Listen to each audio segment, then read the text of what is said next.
The sun beat down mercilessly on forward operating base horizon, a dusty outpost in the Afghanistan-Pakistan border where the temperature routinely climbed past 110 degrees by mid-AM morning. Sergeant Maya Reeves wiped sweat from her brow as she surveyed the fresh batch of recruits stumbling off the transport helicopter. After 3 combat tours and 8 years in Special Forces, Maya had seen her share of green soldiers, but this new training assignment still felt strange after so much time in the field. "They look even younger this time," remarked Captain Rodriguez, her commanding officer and longtime friend from their days training under Colonel Merrill Tangazdal's elite unit. Maya nodded. "Let's hope they're quick learners. We don't have time for slow." Intelligence reports indicated increased activity in the nearby mountains, the kind that preceded coordinated attacks. The base needed these recruits combat ready faster than usual, which is precisely why Maya had been reassigned here. Few instructors had her real-world experience or training pedigree. Among the disoriented newcomers, one stood out immediately, tall, broad-shouldered, with a swagger that seemed out of place for someone who hadn't earned it yet. Private James Hoffman. Maya had already memorized his file. Former college quarterback, top of his class in basic, and according to his previous commanders, a natural leader with an attitude problem. "That one's going to be trouble," Rodriguez said, following her gaze. "Nothing I haven't handled before," Maya replied, though something about Hoffman's demeanor set off warning bells. She'd seen that look before on men who couldn't accept taking orders from a woman half their size. The next morning, Maya led the recruits through their first tactical exercise. The training course designed to simulate a village clearing. Operation used non-lethal training weapons that still required proper handling and respect. She demonstrated the entry technique that had saved her life during an operation with Lieutenant Audi, Murphy's protege in Mosul. "This isn't like the movies," Maya explained, her voice carrying across the attentive group. "You hesitate, you die. You get sloppy, your team dies." Most recruits listened with appropriate gravity. Hoffman, however, smirked and whispered something to the soldier beside him, who laughed nervously. "Something to share with the class, Private Hoffman?"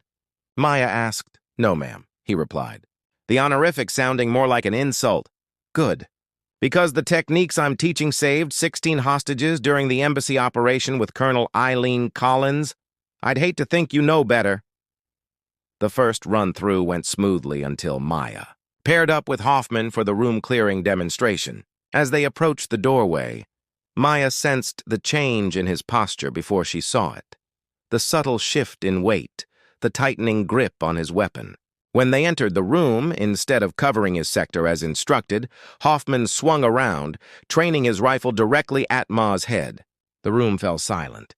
The barrel hovered inches from her forehead, Hoffman's finger too close to the trigger for comfort. "Bang!" he whispered, just loud enough for her to hear. "Guess you'd be dead now, Sergeant." The other recruits froze, uncertain whether this was part of the exercise. Maya's expression remained unchanged, her eyes locked on Hoffman's. In that moment, she recognized the dangerous combination of arrogance and insecurity that had no place in combat. What Hoffman didn't realize was that he'd just made a critical error. He had mistaken Maya's calm demeanor for weakness, her professionalism for softness. He had no idea about the missions she'd led, the firefights she'd survived, or the specialized training she'd received from legends in the field. And he was about to learn exactly why you don't cross a Special Forces veteran. Time slowed to a crawl as Maya registered the training rifle aimed at her skull. The room's tension thickened, other recruits frozen in disbelief at Hoffman's brazen challenge. Maya's mind flashed to the ambush in Kandahar, where she'd faced down the barrel of a very real AK-47. This was different, but the disrespect was equally dangerous in a combat environment. "Interesting choice, Private," Maya said, her voice unnervingly calm. What happened next occurred so rapidly that most recruits would later disagree on the sequence of events. Maya's hand shot upward, deflecting the barrel while simultaneously stepping inside Hoffman's guard. Her leg swept behind his knee as her palm struck his solar plexus. Therafel clattered to the ground as Hoffman found himself flat on his back, Maya's boot resting lightly on his throat. "In real combat, you'd be dead," she said, not even breathing hard. "And your poor decision would have endangered your entire squad." Captain Rodriguez entered the training room. his expression grim. "Sergeant Reeves, my office. Bring Private Hoffman." The walk across the base was silent and tense. Inside the office, Rodriguez didn't mince words. "We've got bigger problems than your ego, Hoffman. Intelligence just confirmed a Taliban splinter group is planning an attack on the nearby village of Khost. They believe we have informants there." Maya's stomach tightened. She knew Khost well. Families, children, elders who had risked everything to help American forces. "We're deploying a response team immediately," Rodriguez continued. "Sergeant Reeves will lead given her experience with the local population." Hoffman's face wrined. "Sir, with respect, you've shown precious little of that today." Rodriguez cut him off. "But you're going to consider it your real training. Follow Sergeant Reeves, a Sevry command, or face court-martial." Within the hour, Maya led a team of 6, including a sullen Hoffman, toward Khost. The mission was straightforward but dangerous. Evacuate key informants before the attack. Stay tight. Maintain formation, Maya instructed as they approached the village outskirts. "These people trust me. Don't make me regret bringing you." The first warning came as they entered the village. Too much silence. No children playing. Maya signaled the team to take cover just as the first shots rang out. They'd walked into an ambush. "Contact front," Maya shouted as bullets splintered the mud wall beside her. "Rodriguez, this is Reeves. We are taking fire. Village compromised. Multiple hostiles." The team returned fire pinned down behind inadequate cover. Maya spotted movement on a rooftop. A fighter positioning a heavy machine gun that would tear through their position. "Cover me," she ordered, then sprinted across open ground toward a flanking position.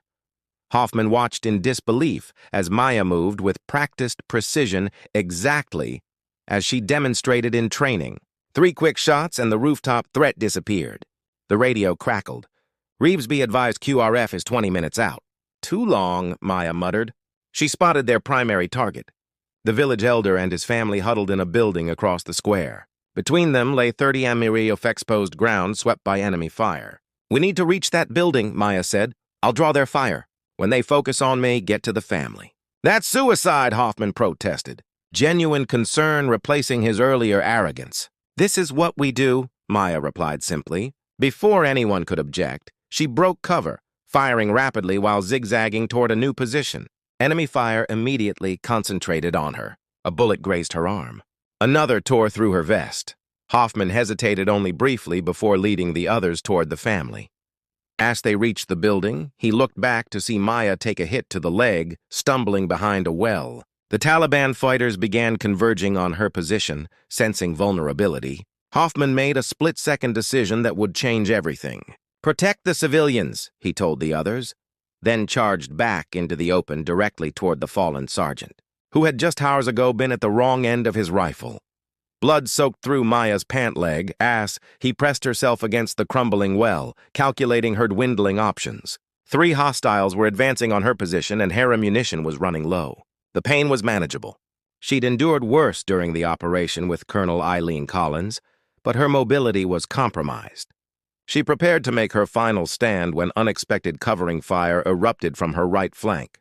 Hoffman charged toward her, firing with precision that belied his recruit status. He slid into position beside her, his face star with dirt and sweat. What part of protect the civilians was unclear, Private? Maya growled, reloading her weapon. "Couldn't let my commanding officer die on my first real mission," Hoffman replied, the earlier arrogance gone from his voice. "Bad for me record." A shadow of a smile crossed Maya's face before she returned to combat mode. 2 on the left, 1 circling right. "I'll take left."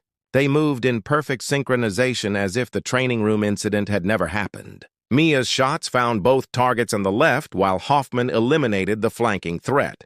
The momentary advantage gave them breathing room, but Mia knew they remained dangerously exposed. "We need to move," she said, attempting Tostin before her injured leg buckled. Without hesitation, Hoffman supported her weight. "Which way, Sergeant?" Maya pointed toward a narrow alley that would provide cover back to the building where the rest of the team protected the civilians.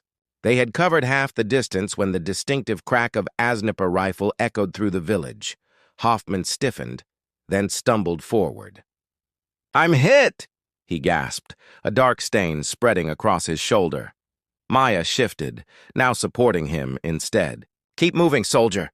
They reached the building as the Quick Reaction Force helicopters appeared on the horizon, their distinctive thrum bringing both relief and urgency. Maya directed the evacuation of the civilians while maintaining defensive positions. The Ellers' family and 3 other informants were secured first, followed by the wounded. As medics loaded Hoffman onto a helicopter, he caught Maya's wrist. "I was wrong about you, Sergeant. I was wrong about a lot of things." "Save it for the debrief, Private," she replied, but squeezed his hand briefly before turning back to coordinate the final extraction. Seeks later, Maya stood before the remaining recruits at FOB Horizon. Her leg was healing, though the limp would take time to disappear completely. Captain Rodriguez had insisted she continue the training program, claiming no one else could whip these recruits into shape fast enough. "The situation you faced in training was controlled," Maya addressed them. "What Private Hoffman experienced in Coast wasn't. The difference between coming home standing or in a box often comes down to the training you're receiving right now." She gestured toward the back of the room where Hoffman stood, his arm in a sling but otherwise recovered. He had requested to rejoin training as soon as medically cleared. "Private Hoffman will demonstrate the proper room clearing technique we began before our interruption." Hoffman moved to the front, standing at attention before her. "With your permission, Sergeant." The respect in his voice was genuine now, earned through blood and fire rather than demanded through rank. As training resumed, the change was palpable. Their recruits attacked each exercise with newfound seriousness. Word of Coast had spread throughout the base. How a Special Forces veteran had held her position despite being wounded. How she'd prioritized civilian safety above her own. And how she'd turned an arrogant recruit into a soldier willing to risk his life for his commanding officer. During the final exercise of the day, Maya observed Hoffman leading his team through a complex extraction scenario. His commands were clear, his movements efficient, and his awareness of High-Steam's positioning showed remarkable improvement. Captain Rodriguez joined her on the observation platform. Hoffman requested Special Forces selection training after his recovery. "Said you inspired him?" Maya watched as the recruit who had once aimed a rifle at her had now moved with the discipline and focus of a soldier who understood the true weight of that weapon. "Sometimes the best lessons come from the worst mistakes," she said quietly. Later that evening, as the Afghan sun set behind the mountains, Maya received orders for her next deployment. She would be leading a specialized unit, including Hoffman, into territory few American forces had entered. The mission details were classified, but one thing was clear. Their recruit, who had challenged her authority, now stood ready to follow her into hell itself. Some lessons could only be taught by those who had already walked through fire. And some soldiers only truly understood the meaning of respect when they discovered exactly why you don't cross a Special Forces veteran.